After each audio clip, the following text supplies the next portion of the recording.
Hey everybody. Yeah, so welcome back to the Paid Search Podcast.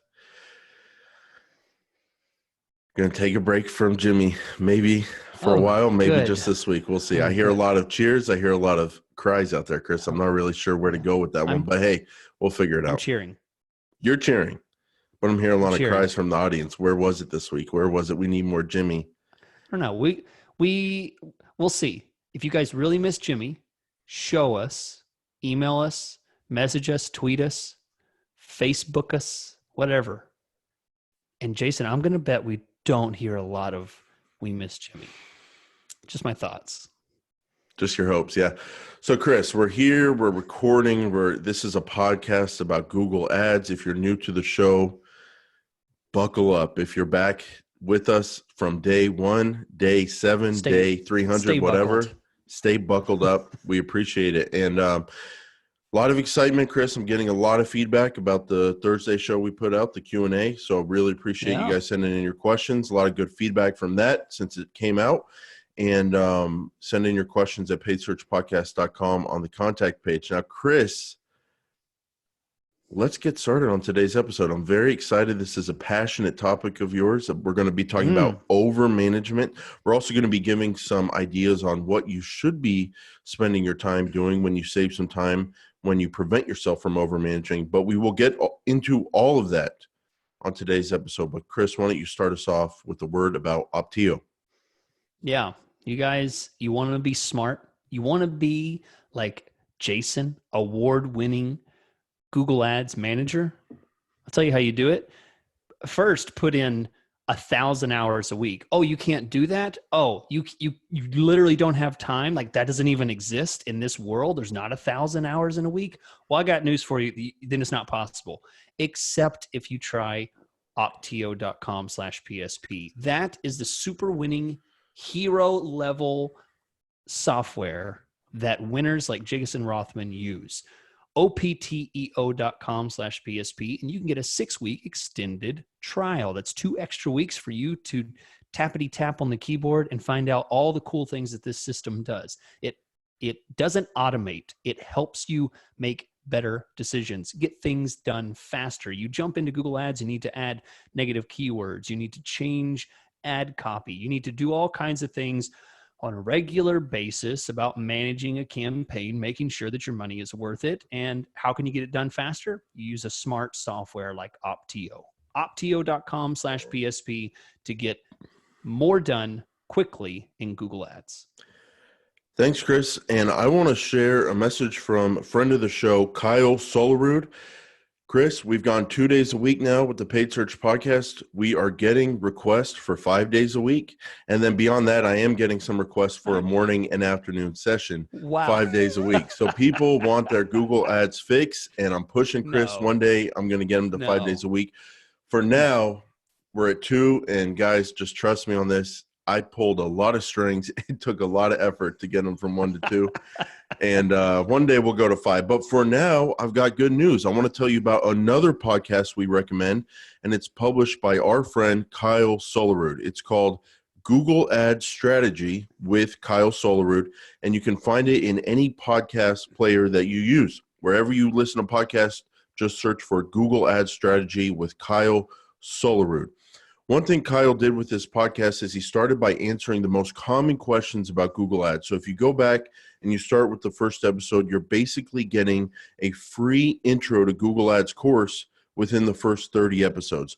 Then more recently, he's been interviewing other Google Ads experts and covering specific topics like Google Ads for e-commerce, Google Ads for dentists, and Google Ads for other types of local businesses. Wherever you're at with Google Ads, whether you're a beginner or an expert, we think you'll get a lot from Kyle's show. Again, search Google Ads Strategy with Kyle Solarud and subscribe today. So Google Ads Strategy with Kyle Solarud. It's another Google Ads podcast. We recommend you guys check it out. We will have links to both Opteo and Kyle Solarud's Google Ads Strategy podcast in the description. And we appreciate them supporting the show. And if you're out there trying to get your Google Ads podcast fix, check out Google Ads Strategy with Kyle Solarud. We now have another podcast that you can listen to about Google Ads. So Chris, man, we get a lot of 5-star reviews on Apple Podcasts. That helps the show grow, and I love reading them. This one comes from Kyle from the United States of America. Oh. And every time I say United States of America, Chris, I just fall in love all over again. I love it here. Oh man. So you guys are awesome. 5 stars. I have been in the PPC space for about 8 months. In that time, I have been listening to you guys for 2 months. You gave me the confidence to know I'm doing all I can do in campaigns and continue to teach me something new every episode. Thank you for making this podcast. It helps so much. I also love the humor and fun you have during the podcast too. It makes watching or listening a lot more entertaining. Well, Kyle, thank you for that review. That is what we're trying to do here. We're trying to talk about Google Ads between 2 friends, and we're just trying to do it in a way where we want to talk about it, have a little fun, Chris. And I appreciate Kyle mentioned watching, because we do have a YouTube channel. So if you have heard me talk about how good looking Chris is, even on a Wednesday when he didn't put on his face, he didn't put on a nice shirt, he's just in his little t-shirt, and he didn't even throw anything together. I'm looking at a guy right now. This is just the way he looks on a random day we're recording this, and he looks good. So if you want to check that out. All right. And he just plays it so modest. But when he looks in the mirror, what I don't understand as someone who's not. We're done. We are done. There's no more to I just don't understand how you can look in the mirror and then look at everybody else and be like, I don't know what they're talking about. I just don't know what they're talking about. I think you look in that mirror and you just, every time you look in it, you're like, oh yeah, still got it. Still got it. So check out the YouTube channel if you want to just drool looking at my buddy Chris. Okay, so enough of that. As Jason alluded to so long ago, we have an exciting show. We're here to share our own personal, intimate thoughts about politics and religion. So it's going to be super exciting. You guys are going to love this. Jason has notes, but I'm just going to talk about. Oh no, I'm getting a message. That's not what we're talking about. Oh, okay. Okay, no, that's you're right. just getting a look of disgust right now from your co-host. We're not. We're going to talk about Google Ads. So what we're going to talk about is something that is equally important. We're going to talk about overmanagement. Now, to put that in perspective about what we mean by overmanagement, we're going to give specific categories and topics about what that looks like. And you can say by the end of this, I, insert name here, am an overmanager. And you can come to grips with how you've slowly fallen into each of these categories. We all do it. I've been there. Jason's been there. Everybody overmanages. And the good thing is we're going to have some solutions, some ideas, but some of this is going to be a little bit of harping and a little bit of griping about things we see in the real world. And the reason I wanted to talk about this is because this is very real, especially for those that are new in the PPC arena. They come in with an idea about this is what Google Ads is. This is how you work Google Ads. This is how you're successful in Google Ads. Or they come in with an idea of, I don't believe it. I don't think it's going to work. And I am only willing to do this, this, and this. You are going to deliver this for this cost, and it's going to provide these results, or I'm quitting the whole thing. And in the end, both of those situations end in failure because you have the wrong idea and you're overmanaging. You're pushing a system through something that's not supposed to be that way. So that's what we're going to talk about today. So, Jason? Yeah, Chris, they also come in, sometimes people come into the Google Ads arena with an idea of how marketing works, how advertising works, how their 30 years in the advertising business works. And they want to take those concepts, which very well might be valid concepts outside of Google Ads, and force them into Google Ads, and things may not work that well, and you'll find yourself overmanaging either if you're them or for them. So This is a topic close to our hearts here, and we're just going to break down some of the top ways we see people overmanage and then what you can do about it. So, Chris, let's get started with our first category, and it falls into the overthinking it category, and it's people who are overthinking different things leading to overmanagement. So what is the kind of first example of that? Okay. So as always, I think the best example is for us to use a real world example of, what it looks like. But essentially, I'll start with the broad idea. Overthinking it essentially means you're starting with an assumption and you're assuming that you know exactly how your customers will search. You know your business, you talk to your customers every day, and so you have painted in your mind a linear process of people searching for this, clicking on this ad because this is what's important to them. You know that out of your 40 years in the industry, you know what's important. And then so you know what to put in the ad copy and the landing page, and you're going to make $1 billion because you know that secret formula. That I'm not downplaying the value of knowing your industry. That is incredibly important. What you don't know is, or the mistake is this: it's the linear process that you think you understand. Jason, you're in Google Ads every day. I'm in Google Ads every day. The one thing that we see is how unpredictable and how much variation happens in searches.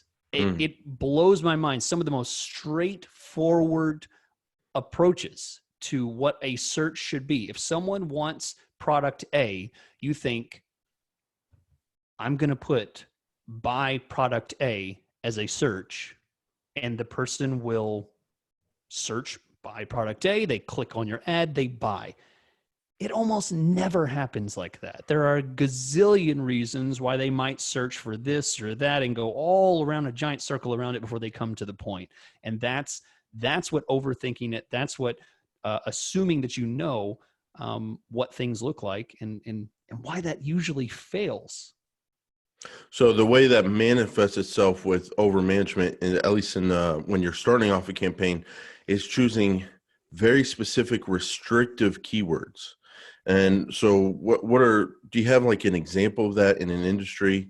And then what is it? What is the downside of being restrictive? Because a lot of people just hear that and they go, great, I won't waste any money. Right. Restrictive in the language of Google Ads essentially means not a certain match type. I would absolutely say match types do not mean restrictive, because I can show you an exact match that's not restrictive and it's crap.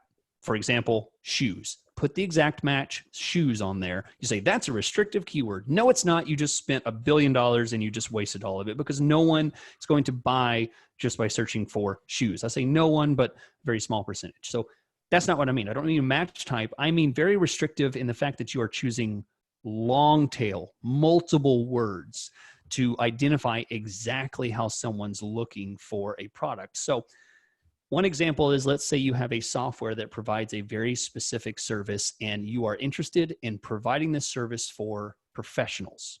Let's say it's something like lawyers, attorneys, people in a professional setting, doctors, something like that. So you decide, I'm going to sell my services to people that are doctors. My software is as a service. I'm going to sell it to doctors that want to improve their billing. And so, to their patients or something like that. And so you decide to come up with private healthcare clinic software, something like that, or lawyer productivity office management software. Right. These are, let me break down that keyword. First of all, the keyword's multiple words long, I should say. And you immediately cut the volume of your traffic by adding another word each time. And beyond the length of it, what you've done is you assigned a vertical. You assigned a healthcare vertical. You assigned a legal vertical to it. And that, if anything, is going to cut it down to a fraction of what it would be anywhere else. So by assigning verticals, by doing long tail things, by saying these are the specific people I want to target, and I'm going to have a keyword targeting those people. The assumption that you're making is that people are self-reflective in their searches. They're going to type, I am a middle-aged man who is a lawyer looking for a software. People don't say that. They don't search that way. They don't identify who they are. They don't identify the type of consumer they are. They're, you know, what they're going to use it for, what their industry is. They don't say that. They search for best productivity software, you know, best billing service. Client billing software, yeah. Yeah, very general stuff. Now, I could see some people being frustrated with this assertion.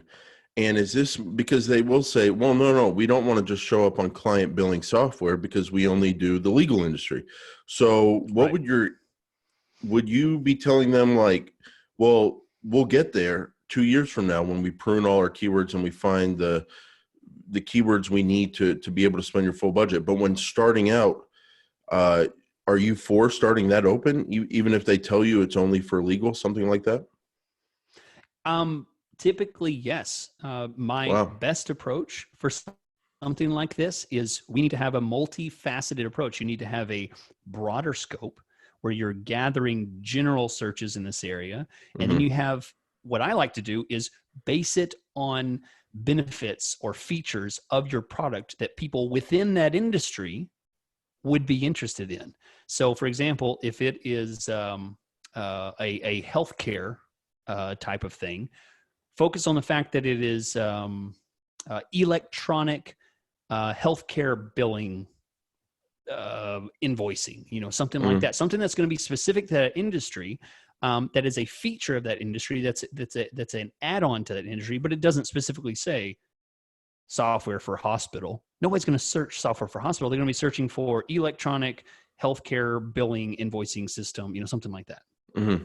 Interesting. So I think my example that comes to my mind is I advertise for a company that sells sod and products like that for landscaping. And so we have different brands and different types of sod that they would love to spend $5,000 a month on because it's their most profitable products. And we build out ad groups for those brands, but we can only spend a small percentage of the budget on those specific brands or types of sod because they only get so many searches. Alternatively, on the more general stuff like sod near me, companies who deliver sod with the geo keywords, they still get a lot of conversions and sales from that. So we kind of have a two-pronged approach where we have their priority brands and products. We target them, but we also target looser, more general sod keywords because people searching for that still convert and still lead to business. We look at our search impression share. We spend as much as we can on the priority stuff, but we still spend the other budget that's left over on the more general stuff, and they get good results from it. And I think the overthinking it aspect can be right from the start, not giving sod near me, sod delivery, and then whatever the city is a chance. Because if you don't give it a chance, you're not going to know that you could be getting, like this company is going to get over the next 5 years, hundreds and hundreds of conversions from like keywords like sod near me, sod geo keywords that they would even know work if they were just laser focused on only the kind of most targeted searching. So Chris, another kind of overthinking it, an overthinking it keyword thing from the start is coming up with long tail keywords. And I'm not talking about different topics. I'm just talking about pure long tail keywords. So like, if there was a general service like movers Los Angeles, you have those keywords. Those keywords are going to get a lot of volume, and then trying to come up with a list of like 20 to 100 long tail keywords that get variations of that, and sometimes people try to have me build lists of those kind of keywords right from the start, or even on long time campaigns, and they don't really help a lot of the time because your core term is going to pick up those searches anyway. And if you find yourself adding a bunch of overthought long tail searches that get marked with the low search volume inside the Google Ads account in the status, you're not even going to be showing up on those searches anyway when it's just that search alone, because Google is basically telling you with that low search volume, like, hey, this search is searched for so few times that it's not even worth it for us to put it into our ad system and use up the resources to be able to let you target it explicitly. You can target it with a phrase or a broad match modify that triggers your ad to show up on that long tail search, but we're not even basically acknowledging your long tail keyword that you punch in individually. Every now and then you'll get volume on those low search volumes, markets change, but that's just one thing where I find people overthinking it, trying to add 50, hundreds of keywords, and it's just not a good use of time or resources, and it also clutters up an account. All right, totally agree. I think you're on the point there. Let's move in, because I think that fits to exactly the next point. Trying to solve Google Ads. In other words, approaching Google Ads like it's a formula. Approaching Google Ads like there is some kind of secret key. Approaching Google Ads like you have an engineering degree. There you go. Yeah. Have you noticed engineers IT people get into the systemizing because that's what they do. Mm-hmm. They create formulas and systems. Which is great. But here's the underlying problem with that. The whole system runs on humans, and humans are unpredictable. That is a big problem. Especially when the fact that they're working on their phone, and who knows what they're going to type on their phone, all the different ways that people are going to interpret the same search, what's in their brain. They're literally taking what's in their brain and just kind of typing it out onto a search result and then seeing what pops up, and then doing even talking it out. That one. Yeah.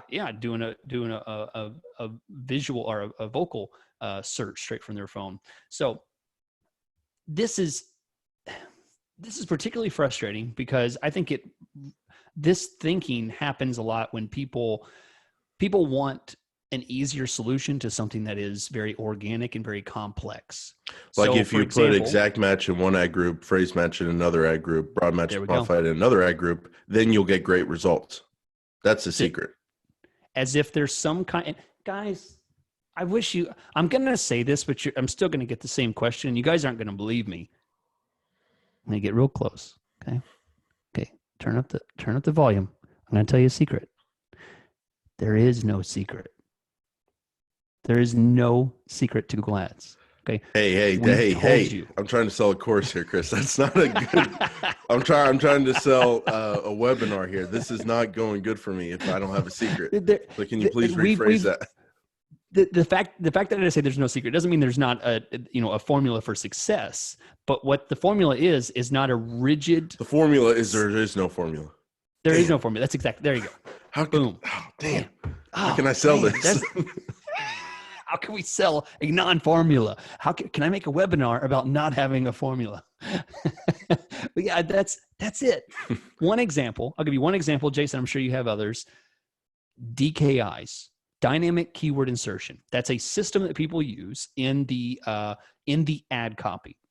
If you don't know what it is, perfect. You are an asset to your community. If you do, you hopefully use it responsibly, but here it is. I think most people tend to use DKI as if it's a plug it and win kind of thing. You just plug it in, and then you're just going to have amazing results, and you're going to have really good click-through rates, and it's going to be amazing. It doesn't work like that. And using a formula like the DKI system is not a guaranteed system for success. Jason, I'm sure you have other examples about how people formalize their approach to Google Ads.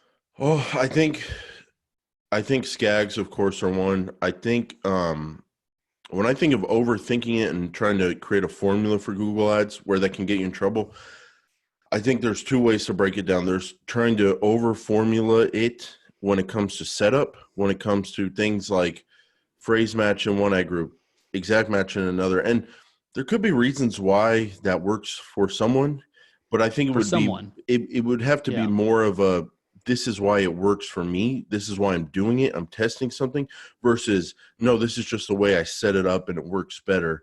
I don't buy that. So there's issues with being over formulaic with setting up, but then there's over formulate with management. So I've heard people that say, oh, I just look at what keywords got conversions and I increase their bids 10%. And I look at what keywords didn't get conversions and I decrease their bids 10%. Another thing people do is, oh, I just look at the last 30 days, keywords that didn't get a conversion, I pause them. Stuff like that. So what I like to do when it comes to management and even setup is I like to have checklists. I like to have things that keep me on the right path. Okay, every week I'm looking at my search terms to look for negative keywords. Every week I'm looking at my search terms to look for new keywords. Every week I'm looking at what brought in conversions and managing bids, testing out new ads. I like to have checklists like that. But then during the week when you're actually managing, you got to play jazz. So like just an example of that, one of my biggest clients, more volume was crucial for whatever reason to the client, absolutely crucial. So all of a sudden, after running for years, we had to throw in broad keywords. And I had to do it in a way that protected the integrity of the account, but also helped get them more volume and loosen things up. And I was able to do that, but that wasn't part of a formula. It wasn't anything that could fit in nice and just, it's hard to create a formula around that. So I had to improvise. I had to play jazz. And I think you nailed it on the head when you said formulas and solving Google Ads doesn't work the best, or that's not the best way to think about it because of the human aspect. And humans are just like the opposite of formulas. And like everyone's spending all this money on AI and they can't they can't sniff what it's like to be a human because we're crazy. Right. You know what I mean? We're absolutely nuts and we're all different and we get impacted by different things. And the other thing with humans, when it comes to your competition in a market, those are humans making decisions and changing things. And it's very hard for me to have an idea like, oh, I'm going to increase bids 10% when they work. Oh, I'm going to increase this device 10% when the conversions go up. Oh, I'm going to pause keywords when they don't get a conversion for the last 2 weeks. When I'm dealing with humans as competitors. So things are always changing to me. So I think anytime you get close to trying to solve Google Ads or have a formula or trying to just engineer it to an extreme degree, that's when it's not pretty what happens to you, because your system will eventually stop working. And if you're not flexible with it and trying to figure it out, you'll just think it's all based on your system, and you think you're in control of everything. And a perfect example of that, Chris, you have a system. Someone out there has a system. Exact match in this campaign, phrase match in that campaign, blah, blah, blah. What do you do when close variants totally get changed? How does that fit into your system? So that's just an example. Jason, use a script. Throw a script at it, and you still can maintain. You can tell yourself you're maintaining, but it might be easier to take a step back and re-engineer what you're doing, you know? Yeah. All right, guys. Before I jump into our third point here, I'm going to tell you, we do have a Patreon. It's very cheap. It's $2 a month. I know you heard me right. $2 a month. Not my decision. You know, we were forced at gunpoint to put that kind of price on it. You can check it out at paidsearchpodcast.com. Click on that link. We do a very informative business of PPC. We talk about a little more in depth about, freelancers, agencies, or if you just really want to learn more about, the day in the life of Jason Rothman, join us on there. All right. Bidding. And I'm not talking about what you think I'm talking about. I'm not talking about bidding at the keyword level and, managing manual bids, because we're all for that. I feel like I'm for that. I don't know what you're talking about, because last week in Patreon, you went a little crazy, Chris, talking about max clicks. Yeah. You were like, I don't know if were you getting a commission or what? Because like you were selling max clicks hard to me. So let me ask you, 1 week later, are you still a big max clicks evangelist? Because you were selling it. if you were close, if you were not hundreds of miles, I would freaking punch you. Don't you call me an evangelist for max clicks. That is insulting. And take that back. Listen to no, I'm not going to take it back. Take and it if back. you were, I am not an evangelist. if you for punched it. me, Chris, what would happen? I'd You wouldn't probably get wind up dead.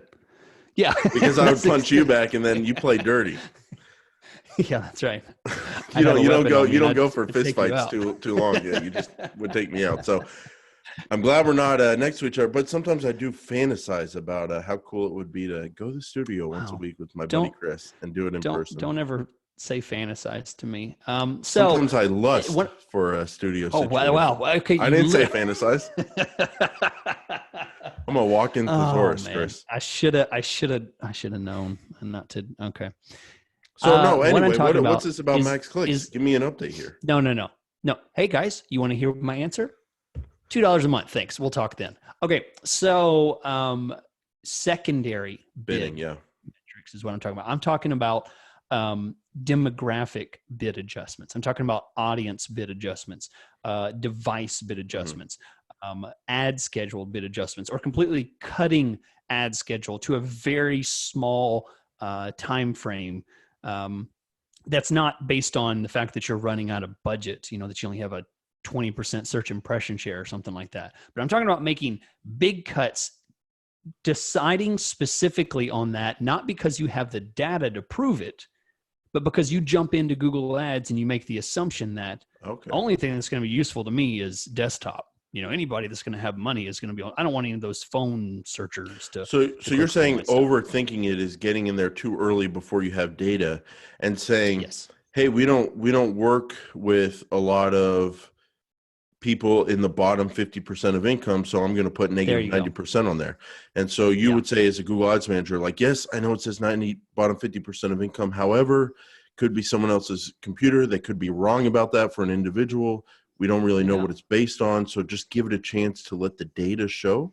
Is that what you're saying? Yeah. Okay. Yeah. I mean, I'm in the top 1% of the world's wealth. And that does not identify the zip code that I live in, Jason. I am extremely wealthy, but Google only identifies my wealth level based on my zip code.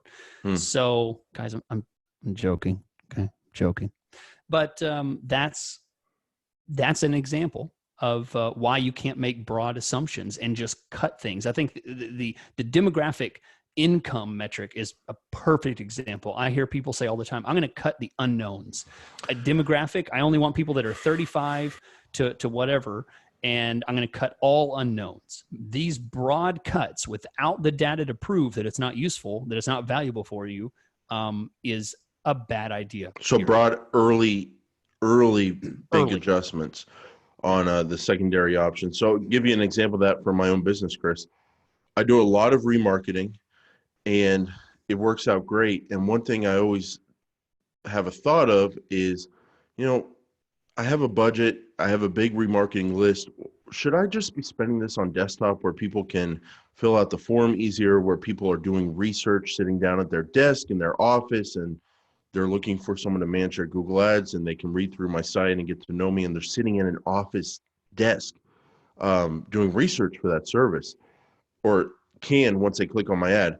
But then, like the other day, I heard from a prospect I was talking to on the phone call, and he was saying, man, I keep seeing your remarketing ads on my phone, and I thought it was just finally time to get a call going and see if you can help me out. So if I had overthought it early on and kind of given into that kind of Sherlock Holmes with Google Ads, like just the hunch early on, and put a negative 90% on mobile, and not showed up on his phone over and over, maybe he's in the field in his business. Maybe he works from his phone a lot, or maybe he just doesn't work on desktop, but he's going to be a great client for me. So that's a perfect example of how, if I would have overthought it and just taken out or totally decreased mobile without getting some data, I'd be hurting myself. When it comes to bidding for me, Chris, in terms of over managing, I used to do this, and I see a lot of people doing it. They manage their bids for people who are doing manual bids. They manage individual keywords that are basically the same keywords, divorce lawyer, divorce attorney. That's the same search. And I know people are going to say, well, there's nuances. Who would search lawyer? Who would search attorney? Well, for both people that are looking for a divorce attorney or lawyer, it's just two different ways you can call something. Movers near me, moving companies near me. Those are the same search. It's the same search, but they're different keywords. And so what I would used to do is I would overthink it, and I would see one version get a couple conversions, and then I would increase the bids on that, decrease the bids on the other. But what I've started doing, a tip I picked up from you a few months ago, as I've gotten my ad groups into more themes and fewer ad groups, but theming them, I'm now managing bids at the ad group level. And it's a whole lot simpler than managing bids at the keyword level. So now, divorce attorney, divorce lawyer, they're in the same ad group. And I just look at how the overall cost per conversion is for that search theme, that search type. And it's really, because, Chris, I manage some big campaigns where we have thousands of keywords, but maybe only 11 ad groups. And I cannot explain to you how much easier and simpler and more effective to get better results it is to do my bidding work at the ad group level versus the keyword level, and overthinking it at the keyword level. Now, I still like pruning winners for my individual keywords, but I give it a lot more time and data now for a keyword to really prove itself. And when that happens, then I'll throw on an individual keyword bid for that keyword. But until it really, really proves itself over a large amount of data, I'm managing at the ad group level, not overthinking it keyword by keyword. And just hearing myself say it doesn't sound that cool. It doesn't sound that like secret or anything like that, but it makes it honestly sound kind of easy. But in my experience, it's been way more effective to look at the overall ad group theme performance and manage it that way than get caught up overthinking one or two keywords and maybe tricking yourself because you don't have a lot of data. Again, it's hard to put into words how much of a difference that's made in terms of not just like, oh, it's easy to manage, but I'm talking about performance, Chris, performance. And that when it comes to bidding, I found ad group bidding to be a real beneficial kind of simplification tool to be able to use. I understand how it's difficult to put that into specific language because it's such a obscure idea. It's very difficult to nail down, but that's a great example. I like that. I think that was it's also a huge mindset jump because you're trained as a Google Ads manager, reading stuff online. It's all about the keyword, AdWords. That's what it used to be called. It's all based on words, on individual keywords. But you can kind of fool yourself thinking that one way people search for the exact same search is actually performing that much better. I mean, over long periods of data, you can figure that out maybe, but I think it's just too easy to trick yourself with like 3 conversions. The other keyword didn't get any, and it's like, oh, now I'm going to make a bunch of changes at the keyword level. Probably overdoing it. Yeah, I think that the good point that 2 keywords may be different, but they're essentially the same keyword. Why are you assuming that just because this one, is getting traffic and conversions, the other one is equally as good? Why suppress it if you don't have enough data to prove that it's not warranted to pull the bid down? I think that's a good, it's a good point. Last one here, guys. And this is again, and we're harping a lot on newbies, right? I mean, so if there's any newbies in the room, I'm sorry, we're beating up on you guys pretty hard, but this is what we see all the time. We're saving them, Chris. We're saving them. Yeah, it's true. This is absolutely the biggest mistake that I see. That is, it's almost like the underlying base that drives all the other things that we talked about. Assuming what your customers search for, trying to solve things with formulas, making cuts to secondary bidding metrics like demographics and things like that, just because you think it's all based on expectations. It's assuming you're going to get unrealistic results, and you don't think they're unrealistic. It's not say, hey, this is a great unrealistic result. I'm gonna, base it on this. You think it's realistic, and you don't really have any reason to prove that it's not. And let me explain how this manifests itself in your Google Ads campaign. What it might look like is this. Joe comes in and he says, There's a lot of people in my field. I can't, there's so many competitors, and competitors are going to click on my ads, and I don't want to waste any money. I'm very concerned about wasting money. So I'm not going to bid over $1.50, 50 cents. I mean, something just, ridiculous. And this assumption on, that you have to conserve everything and you end up bidding too low.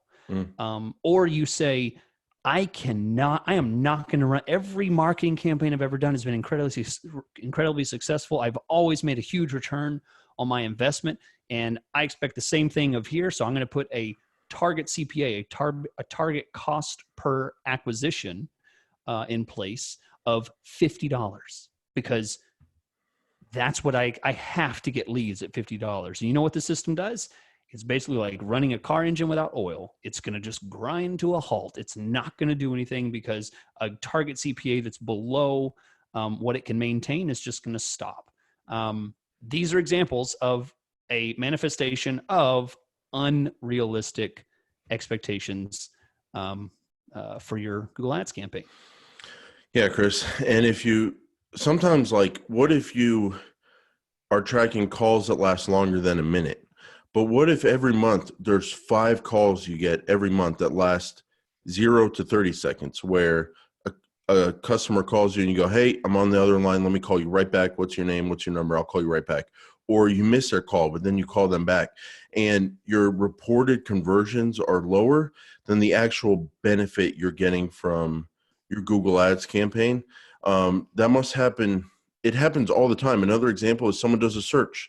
They write down the names of the people listed on the first page, including the top 3 ads, as the brands they want to reach out to for their service they're looking for. And then they Google you, and then you're not running brand ads. So then they just go to your organic listing, and actually they saw your ad. Doesn't happen that often, but it happens.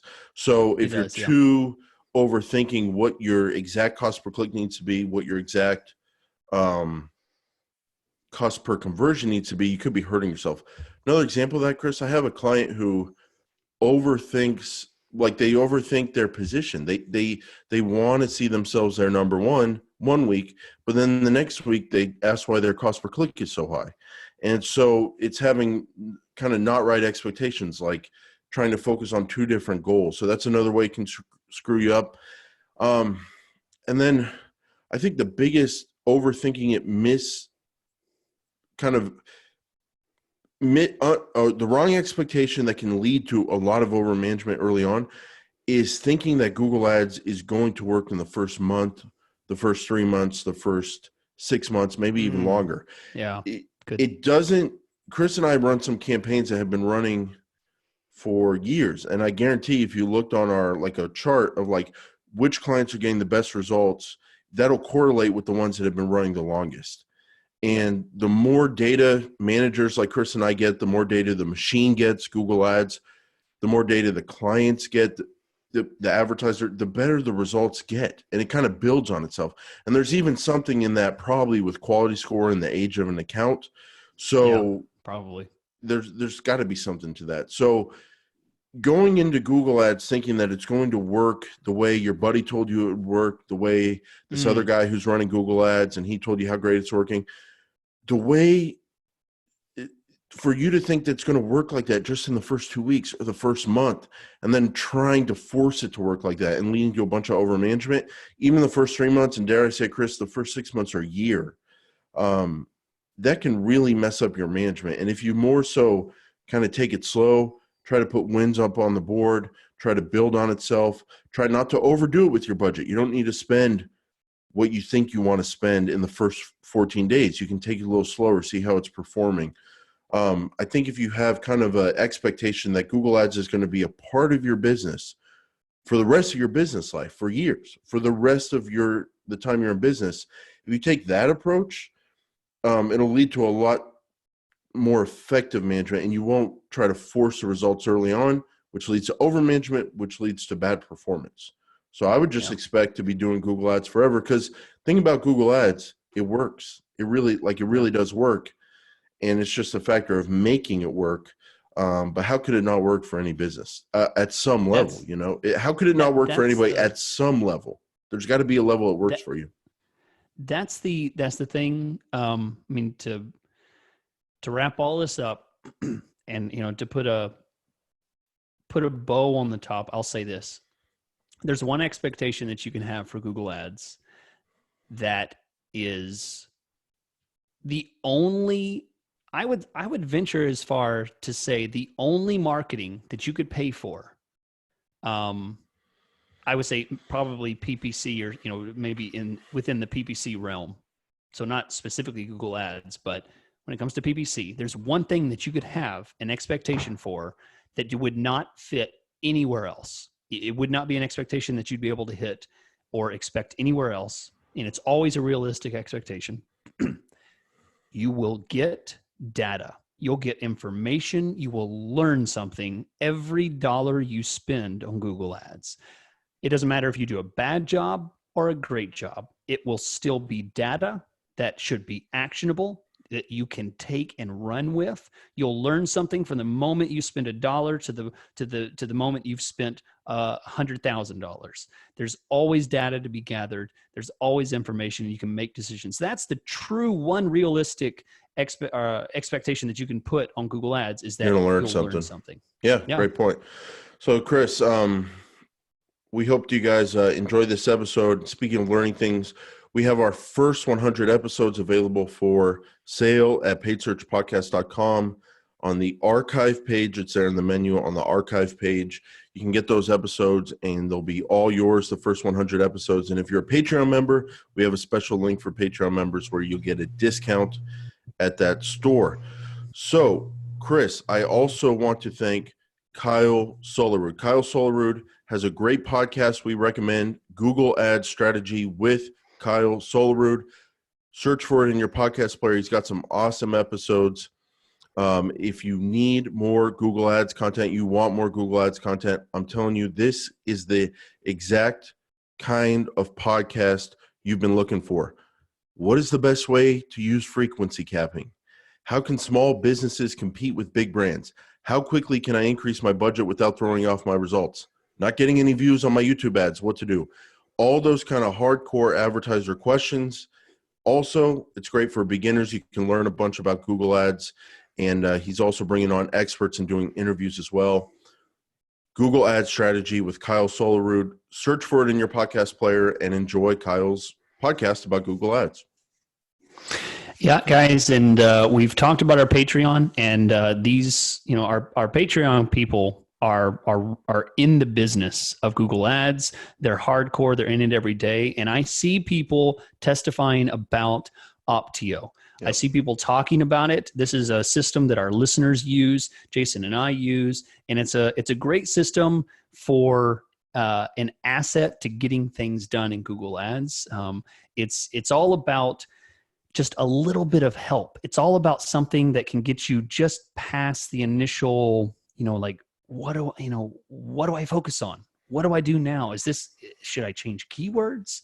Should I change ad copy? Should I adjust these bids? Like, I need something to kind of give me a little bit of a nudge in the right direction. It's all about investigation, and this is the investigation tool. It helps you find things, point things out, and helps you to fix them and identify them.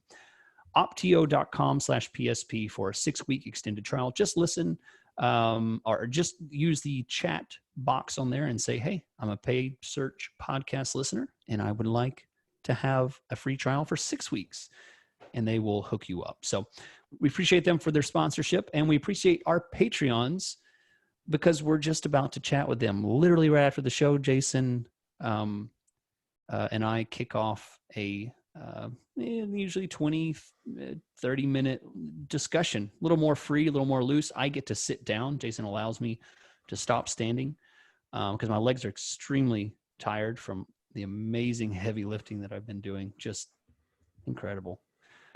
So we're headed there. We appreciate you guys listening, and we'll catch you again later this week.